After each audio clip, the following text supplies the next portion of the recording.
Hey guys, Jay here. Welcome to Models and Memories Weekly, episode 24. Models and Memories is a show about nothing and it is filmed in front of a live studio audience. And stay tuned all the way till the end to see a montage of painted minis courtesy of the EOB Complete community. Models and Memories is a show where I talk about my painting, modeling, and wargaming experiences from the week, and I end every episode with a story. Now you might be thinking, Jay, you put out 3 YouTube videos a week and you stream every single night. How? Could you possibly have more to say? Well, I do, and here goes. This was a very unique week because we saw the release of Kill Team 2. It's just Kill Team. The Game Workshop always does this, but it's Kill Team 2, and it's very, very interesting. Because I was a huge fan of Kill Team 1. About 2 years ago, I built this as my kill team. It is a Space Marine kill team. It is made up of an Intercessor, 2 Reavers, and 3 normal tactical marines. And I bought special models specifically for this kill team. I kit bashed and converted them to be this new squad of Space Marines separate from my Black Templar army.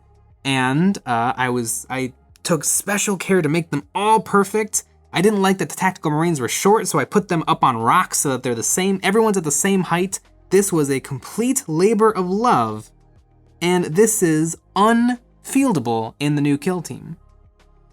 And it's kind of disappointing, but also I think it's for the best, because this kill team in Kill Team 1 was not a good kill team. I built this before I read the rules, but I didn't have a firm grasp of the rules, and I took what I thought was all the best upgrades, but even this kill team has barely been played in Kill Team 1, because I think I played this exact kill team twice, and then I took out the Reaver, I took out almost all of the tactical marines, and basically this is what stayed in the game. The Heavy Bolter, the Reaver Sergeant, who never did anything, and my Commander, who has a Power Fist, and the Power Fist honestly didn't do that much either. But that was the problem, I think, is me, and it seems like other people kind of treated Kill Team 1 incorrectly. Kill Team 1 was Baby 40k, Baby 40k 8th edition, and it was awkward and janky, and it was still tons of fun, but it just didn't really work out. I feel like it was a bizarre, it had bizarre uses of the things that they had already created for the big game of 40k. Really the problem, and really Space Marines were always bad in Kill Team 1. I think they got a little bit better with Pariah Nexus, but really that was only because of the release of the Heavy Intercessor, which was kind of overpowered. It wasn't like all of Space Marines kind of got raised up, it was kind of just, now Space Marines finally have a unit that's good.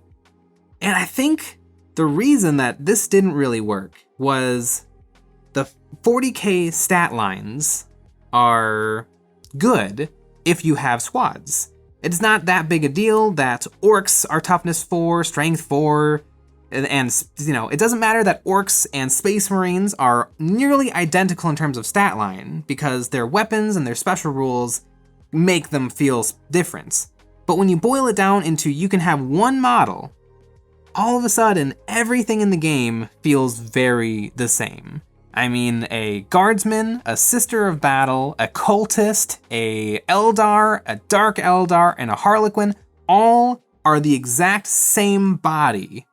You can swap out different guns. Some of them have different saves, but it's all the same body, and it's all one wound. So, you know, no matter if you are a high point character like a Space Marine, or if you're a low point character like an Orc boy, if you fail your save and you roll a 4, 5, or 6, you died, and you are now losing the game. And I think that was the big flaw of Kill Team 1. I think Kill Team 1 also had other problems. I really didn't like the morale phase. It really made for some feel-bad moments. And another thing I didn't like about Kill Team 1 is how most of the time the rounds ended randomly, which would really suck sometimes. You know, if your opponent took an early lead, but you've now defeated most of their models, you're holding most of the objectives, it doesn't matter. They took an early lead and you rolled to see if the game continues after turn 4 and it doesn't. You lost even though it feels like you didn't. You did everything right. but it just ended. Or it's getting a little late in the afternoon and you are done with this game, but you keep rolling and it goes, a game that could have ended on turn 4 goes to turn 6. And you're hungry and you're tired and you don't care who wins anymore. Kill Team 1 was a really fun game that I played it like 30 times. I had a lot of fun with it. Another thing I felt like Kill Team 1 couldn't really take advantage of is their roster system. You were meant to create 20 possible models, and then once you know your opponent and you know the terrain and mission, then you put together a kill team out of that roster. Love that concept. Brilliant. Never once did it ever. Because it's a pain in the butt to do that. I mean, everything is set up in points. And so, we're gonna play, take prisoners. That's an interesting game. I'm probably gonna want more close combat. So I'll probably want these and this. All right, time to add them together. I'm gonna take a bolt pistol, have to add 2 points for that. I'm gonna have to, maybe I can't take that, but I can take that. All of a sudden you have like a half hour of work to do before you get to play the game. Never ever did it. I always just took my normal kill team, maybe plus a scout, maybe minus a intercessor. It didn't really work because it was so annoying to deal with the points. And so that was like the best feature of Kill Team, and it never really went anywhere. I also loved playing different armies. And so every time I played different armies, I would just play my Eldar Kill Team. I would play my Harlequin Kill Team. It didn't really matter that there was a command roster, and I feel like a lot of the balance of the game came from the command roster ability. So Kill Team 1, a really, really fun game, but it had some flaws. So I got my hands on the rules for Kill Team 2, and I was reading it, and I was really intrigued, but I didn't know exactly what to make of it. It was the same game, but very different. And so I did what I always do when I can't quite make up my own feelings. I go online and I read someone else's. Because there's nothing better than, coloring your opinions based on someone else, right? Isn't that just human nature? But I read Goonhammer, which I love Goonhammer. I read all their articles, and they said it perfectly, I think. The original Kill Team, meaning the version of the game that was released during Warhammer 40k's 8th edition in 2018, remains one of the most baffling standalone games in the Games Workshop library. It simultaneously aspires to be an entire product to 40k, a tight competitive game for tournaments, and a narrative game for campaigns, and accomplished precisely 0 of those things. A dismal rule set with unit stats lifted almost wholesale from full-size 40k, and an overall feel of lots of rolling achieving nothing much didn't help. Nor did a deeply confusing set of expansion releases, which stepped on each other's toes and created even more conflict in determining what the game was actually for.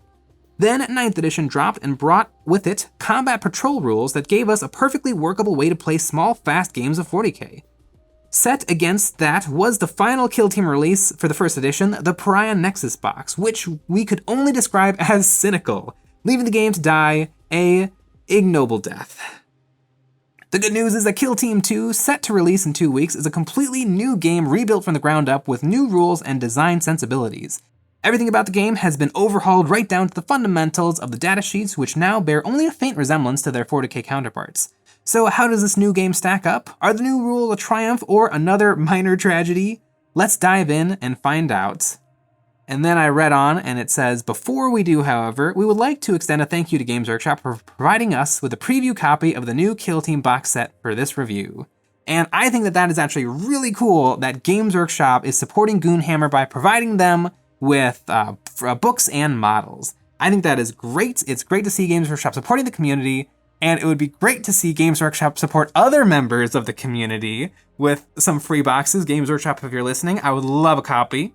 But until they do that, we're gonna need some support here at Eons of Battle. And if you like the videos we make and you'd like to see us make more, the best way to support us is by becoming a member of our Patreon. Over there, you'll gain access to some behind the scenes, voting on what models I paint live here on YouTube, a live hobby hangout every week, and more. But I think this Goonhammer article sets it up perfectly. By the way, they go through the whole everything for Kill Team 2. Totally worth a read. It'll totally sell you on the game, which it sold me I have read the rules for Kill Team 2, and I think this new thing looks great. I am super happy with basically every single change. Everything that I would have liked to see is in the new game. Everything I wanted gone is gone. I am super floored for Kill Team 2. The only problem is that it's Kill Team 2. It would almost be better if this was its own separate game, because really, there's no similarities between Kill Team 1 and Kill Team 2. The only similarity is they both use 40k models. And it's a little disappointing that these guys are not gonna see table time for Kill Team 2. They really aren't. It's a little annoying, but I don't know. I'm just so excited for a new Kill Team and for the games to actually be really, really tight and fun. I'm excited to have a rule set that's actually approachable to beginners so that I can have an easier time getting my friends into the game.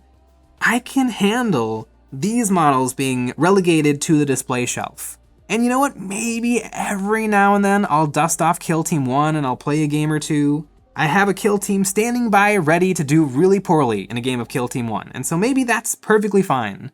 I have armies for other games that I don't play very often. Maybe this is just another army for a game I don't play.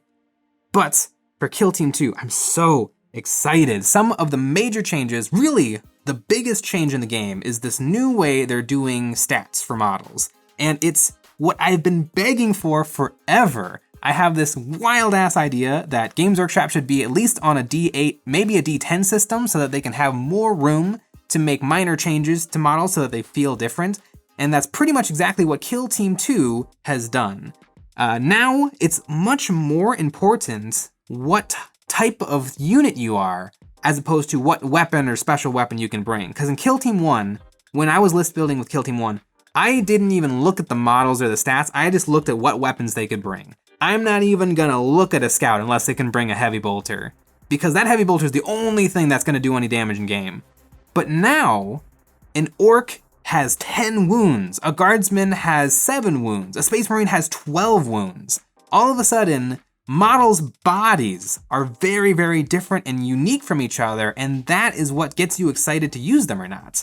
I'm really looking forward to seeing the board flooded with 7-point guardsman models, or I'm really excited to see the 3 activations that space marines get. They get 1 more activation than most models because they're so badass. Before, a tactical space marine and an orc were identical models, except for one of them had a 3-up save and the other one had a 6-up save. Now, space marines and orcs are so incredibly different even before you look at the weapon option they get to take. And I think that that is my favorite change moving forward with Kill Team 2. All of a sudden, a Harlequin army and a space marine army are completely different. Instead of just, the space marine has toughness 4 versus the Eldar's toughness 3, all of a sudden, they're actually unique, and I'm so happy about that. Another thing that looks really, really cool is that the turns, there's only going to go up to turn 4, and that's perfect. It looks like there's gonna be more models on the board, but they're only gonna activate 2 to 3 times per turn, 4 turns, and then the game ends. I think that is great. That means that you can plan, you can strategize, knowing that the game is gonna end on turn 4. It's a simple change, and I love it. Now, if I had any criticisms of Kill Team 2, which isn't particularly fair because I haven't even played a game of it yet, but it's a 40k property, so I have to have a little criticism. I would say I'm not looking forward to the index being its own separate book. I think that's really annoying and frustrating, and I wouldn't mind if it was cheap. Like, even Games Workshop cheap. Like, if it was $20 for the index, I'm like, I can swing that, that's okay, that's acceptable. But it's the same price as the rulebook, so the rulebook's $50, and then the rules to play with the rulebook is $50. Really frustrating. And I imagine a lot of people are going to look for secondary sources for some of the rules. I mean, I know it doesn't look like you need much information out of those indexes, and I've watched some YouTube videos that pretty much blow by blow tell you everything you need to know for every Kill Team faction. Obviously, I am not saying to acquire rules from other sources. I would never say that. It is totally viable to acquire the rules from other sources. I am not saying that. I never would say that it is totally doable to acquire the rules you need from sources other than the $50 Games Workshop index. Another thing that I just noticed from looking at some of the things is it doesn't look like they tried crazy hard on some of the weapon options.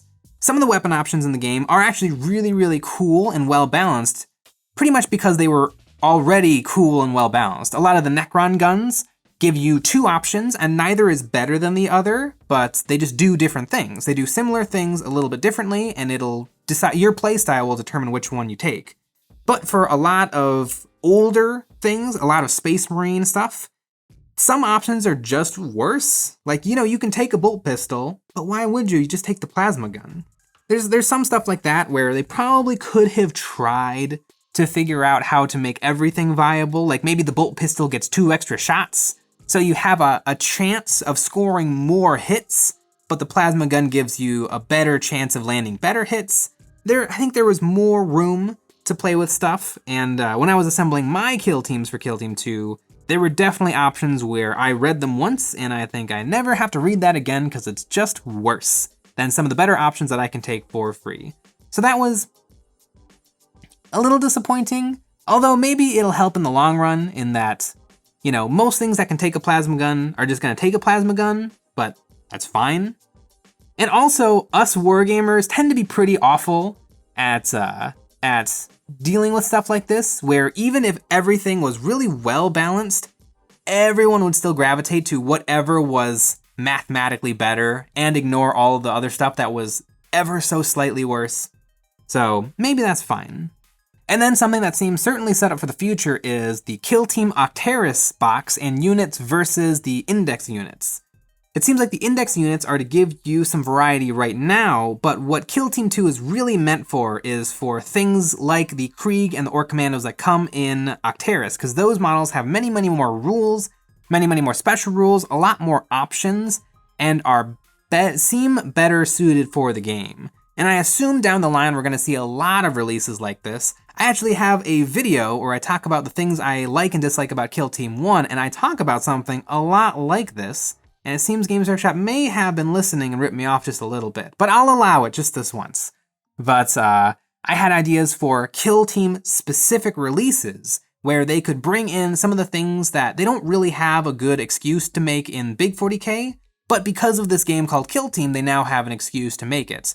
I don't know if we would have seen Plastic Death Corp of Krieg if it weren't for Kill Team, because really it would have just been a kit competing with Imperial Guard for anyone who wants to play Imperial Guard. But because everybody wants to play Imperial Krieg and Kill Team, they now have a double reason to make those models, and so they have a good enough excuse, and so they make it.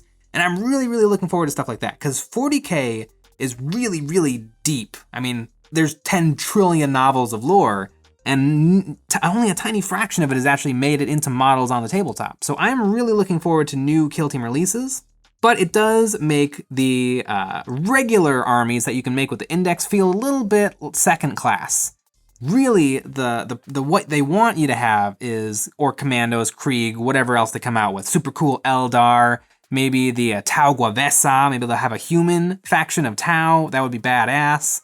There's so many cool things they could do with Kill Team now that they have the opportunity to do whatever they want. Because Kill Team 1 super quickly pigeonholed itself by releasing basically all infantry models, and then Games Workshop was like, oh no, we have nothing else for Kill Team. Give them the commanders. They can take whatever troop or whatever HQ choice they want. And then they're like, oh god, we're already out of releases again.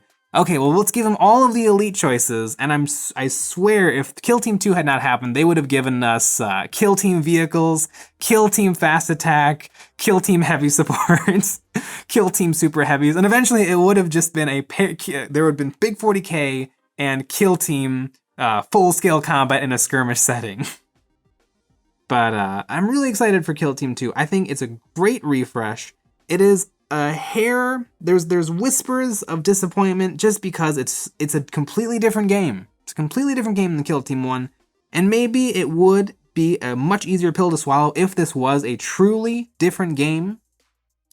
But I'm excited to play with the indexes, and I'm excited to make up new kill teams.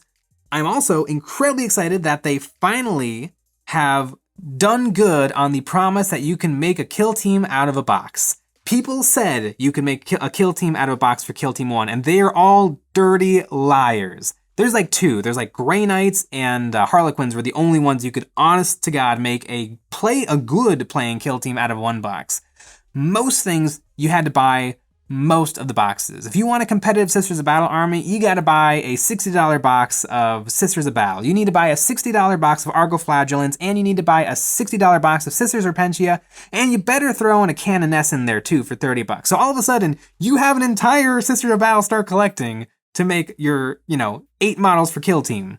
Same with the Orcs. If you really, honest to God, want to play Orcs, you can't get away with one box. You gotta buy a box of Boys, and then you gotta buy a box of Knobs so that you can give your Knob the super cool Scorcha, and then you should probably pick up a box of Commandos because they have better rules than your Boys, and then you might as well get a Luda so that you can have a Luda, a Berna, and a Spanna.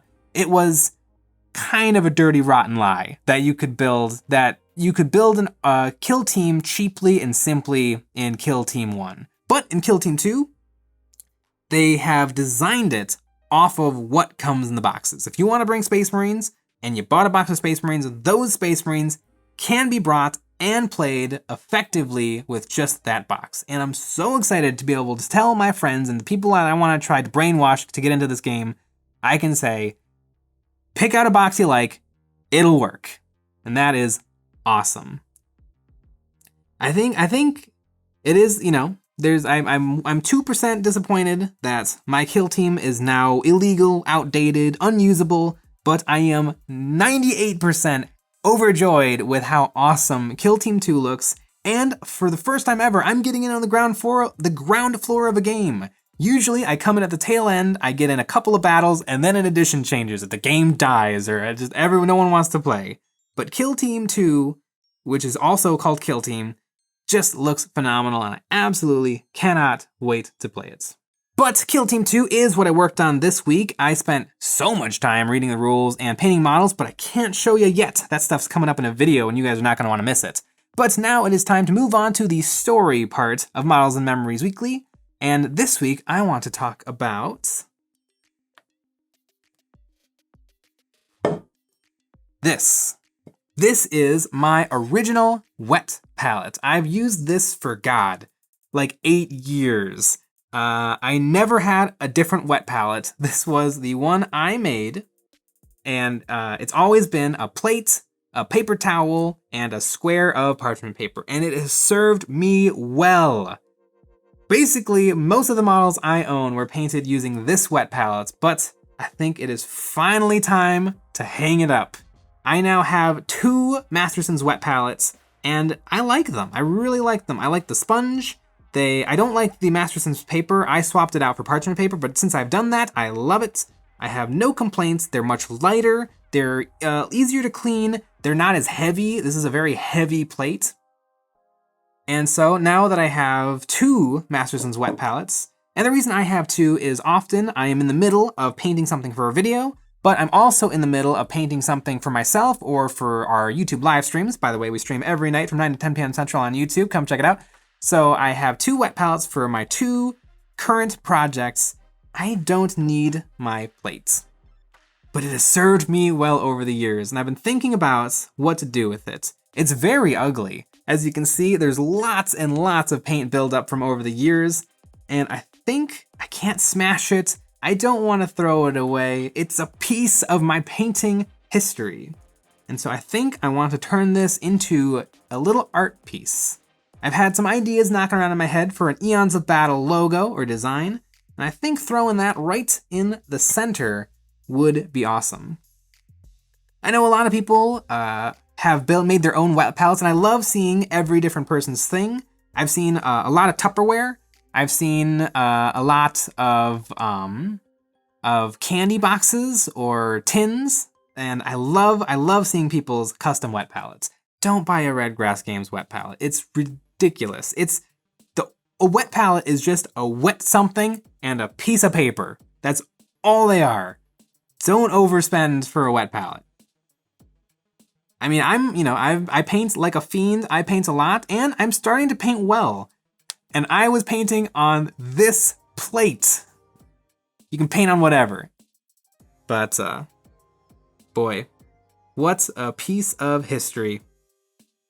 just a giant ball of lead belcher right there. Can't imagine what happens. But this though, what I learned from painting on this, for years and years and years, I learned exactly what I liked. And that's, I think, why things like this are so important, is when you go with a product right off the bat, or you try to solve your problems with a product, I feel like what you miss out on is testing and happy accidents. Because what I used to do with this was I would have my wet palette and my paper, and then I would use the edge as a dry palette.